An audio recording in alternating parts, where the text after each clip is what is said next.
Hello everyone, welcome you all. आज हम करेंगे एक्सरसाइज 7.3 का क्वेश्चन नंबर 1, जिसकी स्टेटमेंट है triangle A B C and triangle D B C are two isosceles triangles on the same base B C and vertex A and D are on the same side of B C if AD is extended to intersect BC at point P, show that। तो statement में हमें given है कि दो triangle हैं ABC और DBC। ये दोनों ट्रायंगल्स जो हैं वो आइसोस्केलस है और इनका जो बेस है वो सेम है BC, मतलब BC पर ही ये दोनों ट्रायंगल्स बने हुए हैं। आइसोस्केलस है तो मतलब जो ट्रायंगल ABC है इसकी AB और AC साइड्स क्या होंगी आपस में इक्वल। तो दूसरा ट्रायंगल है हमारा DBC, तो इसमें भी हमारी साइड DB और DC होंगी इक्वल। क्लियर। तो हम लिखते हैं कि हमें इस क्वेश्चन में जो गिवन है वो है कि हमारा AB इक्वल है AC के। दूसरा हमें इसमें गिवन है जो हमारा BD है वो इक्वल है DC के। तो स्टार्ट करते हैं इसके पार्ट 1 से। तो पार्ट 1 में हमें प्रूव करना है कि जो हमारा ट्रायंगल है ABD, मार्क करते हैं ट्रायंगल ABD। क्लियर। दूसरा ट्रायंगल है हमारा ACD, इसे भी हाईलाइट कर लेते हैं, मार्क कर लेते हैं। ये हमारा ट्रायंगल ACD। तो इन दोनों ट्रायंगल को हमें प्रूव करना है कॉन्ग्रुएंट। तो सबसे पहले हम लिखेंगे कि in triangle ABD and triangle ACD, तो इसमें हमारा AB और AC ये इक्वल है क्योंकि हमारा ट्रायंगल है आइसोस्केलस। तो लिखेंगे AB is equal to AC। Reason लिखेंगे triangle ABC is an. Next हम इसमें लिख सकते हैं कि हमारा इस ट्रायंगल का BD और इस ट्रायंगल का CD ये भी दोनों इक्वल हैं क्योंकि हमारा ट्रायंगल DBCB था आइसोस्केलस। तो लिखेंगे BD is equal to DC। Reason होगा हमारा triangle DBC is an isosceles triangle. Third हम इसमें लिख सकते हैं कि जो हमारा AD और AD है ये कॉमन है क्योंकि ये दोनों ट्रायंगल्स में आ रहा है हमारा। तो लिखेंगे AD is equal to AD, तो ये होगा हमारा कॉमन। तो हम लिख सकते हैं कि ट्रायंगल ABD कॉन्ग्रुएंट है ट्रायंगल ACD के साथ बाय साइड रूल। तो अब अगर हमारे ये दोनों ट्रायंगल कॉन्ग्रुएंट हैं तो इसका ये एंगल हम इसे 1 मार्क कर लेंगे और ये वाला एंगल जो 2 है ये दोनों क्या होंगे इक्वल बाय CPCT। तो हम जैसे जैसे ट्रायंगल को कॉन्ग्रुएंट प्रूफ करेंगे ना वैसे वैसे हम उस ट्रायंगल के कॉन्ग्रुएंट कॉरस्पॉन्डिंग पार्ट्स को भी लिख देंगे। तो एंगल 1 एंगल 2 के इक्वल होगा बाय CPCT। क्लियर। तो अब हम इसका नेक्स्ट पार्ट चेक करते हैं। तो नेक्स्ट पार्ट है हमारा, उसमें भी दो ट्रायंगल्स हैं। एक है हमारा ABP, तो ट्रायंगल है हमारा ABP, कंप्लीट ट्रायंगल है हमारा। क्लियर। तो दूसरा है हमारा ट्रायंगल ACP, ये वाला कंप्लीट ट्रायंगल्स। क्लियर। तो अब हमें कंप्लीट ट्रायंगल्स में हम लिखेंगे पहले in triangle ABP and triangle ACP। तो इसमें AB और AC अगेन इक्वल होंगे। क्यों इक्वल होंगे? क्योंकि हमारा ट्रायंगल ABC जो है वो एक आइसोस्केलस ट्रायंगल है। नेक्स्ट हम इसमें लिख सकते हैं कि जो हमारा AP है ये कॉमन है क्योंकि ये दोनों ट्रायंगल्स में आ रहा है।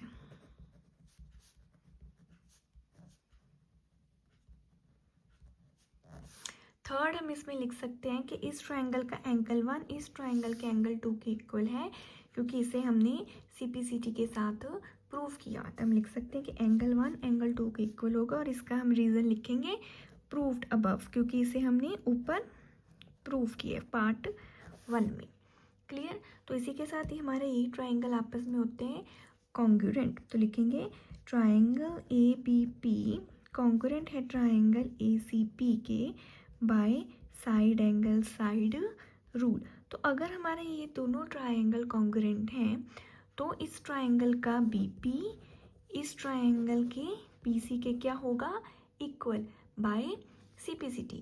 तो लिखेंगे PB is equal to CP by CPCT। Clear, हमारा फर्स्ट और सेकंड पार्ट हमने दोनों को प्रूव कर दिया। अब चलते हैं पार्ट 3 की तरफ। थर्ड पार्ट में हमें प्रूव करना है कि जो हमारा AP है वो बाइसेक्ट कर रहा है एंगल 1 को as well as angle D को। तो एंगल 1 को वो बाइसेक्ट कर रहा है, एंगल 1 और एंगल A को बाइसेक्ट करते, इसके लिए हमने 1 और 2 को तो इक्वल लिख दिया था। तो लिखेंगे कि हमारे जो ट्राइंगल था हमने एंगल 1 और एंगल 2 इसे हमने इसे लिखा है equal bye CPCT in first part. तो मतलब हमारे ये दोनों ट्राइंगल्स जो थे कॉन्ग्रुएंट थे, उस अकॉर्डिंग हमारे एंगल 1 और एंगल 2 इक्वल थे। तो लिखेंगे ट्राइंगल ABD ये हमारा कॉन्ग्रुएंट था ट्राइंगल ACD के साथ, तो इसके साथ हमारा एंगल 1 था जो एंगल 2 के इक्वल था। क्लियर। तो अब बारी आती है हमारी एंगल D की, तो इसे भी हम मार्क कर लेंगे एंगल 3 और एंगल 4। फॉर क्लैरिटी हम फिगर को दोबारा भी ड्रॉ कर लेते हैं। तो ये था ना हमारा ट्राइंगल, तो इसमें था A पार्ट, ये था हमारे पास D, B, P और C। तो हमने देखा कि हमारा जो एंगल A था उसको हमने एंगल 1 और एंगल 2 में इक्वल कर दिया था। हमारा बचा एंगल D, तो एंगल D को हम 3 और 4 मार्क करेंगे और इसे भी क्या लिखेंगे, इक्वल। क्लियर। तो पहले हम इसे इक्वल करने के लिए दो ट्राइंगल्स को कॉन्ग्रुएंट करेंगे। तो हम ट्राइंगल लेंगे DBP एक ट्राइंगल, दूसरा लेंगे DCP और इन दोनों को क्या करेंगे, कॉन्ग्रुएंट। कॉन्ग्रुएंट करने के बाद लिखेंगे कि एंगल 3 एंगल 4 के इक्वल है बाय CPCT। तो करें स्टार्ट। तो नेक्स्ट हम लिखेंगे in triangle BDP and triangle CDP। Clear. तो इसमें हमारा BD और CD ये होंगे इक्वल, क्योंकि हमारे ट्राइंगल कॉन्ग्रुएंट थे ना यहाँ पे। क्लियर। कॉन्ग्रुएंट नहीं थे, सॉरी, आइसोस्केलस थे।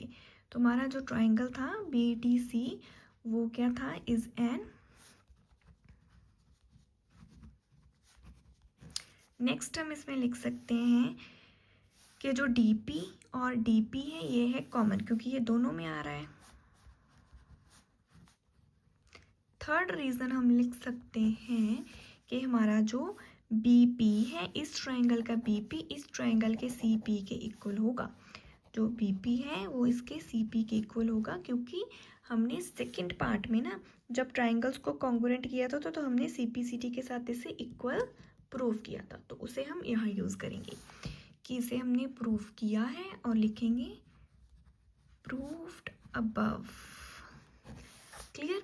तो इसी के साथ हमारा ट्राइंगल BDP कॉन्ग्रुएंट होता है ट्राइंगल CDP के साथ by side side side rule.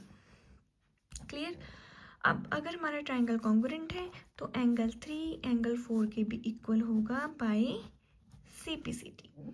इसी के साथ हमारा पार्ट 3 होता है कंप्लीट, क्योंकि हमारा एंगल A और एंगल D दोनों क्या हो रहे हैं, बाइसेक्ट। बाइसेक्ट मतलब हाफ डिवाइड, उनका जो हाफ पार्ट है वो इक्वल है। तो नेक्स्ट करते हैं पार्ट 4। तो पार्ट 4 है हमारा कि जो AP है is the perpendicular bisector of BC। Perpendicular का मतलब कि हमें 90 डिग्री के एंगल प्रूव करने, बाइसेक्ट मतलब जो हाफ डिवाइड करता है। तो बाइसेक्ट वाला पार्ट तो हमने कंप्लीट किया ही हुआ है कि जो हमारा BP है वो PC के इक्वल है, बाइसेक्ट हो रहे हैं ये।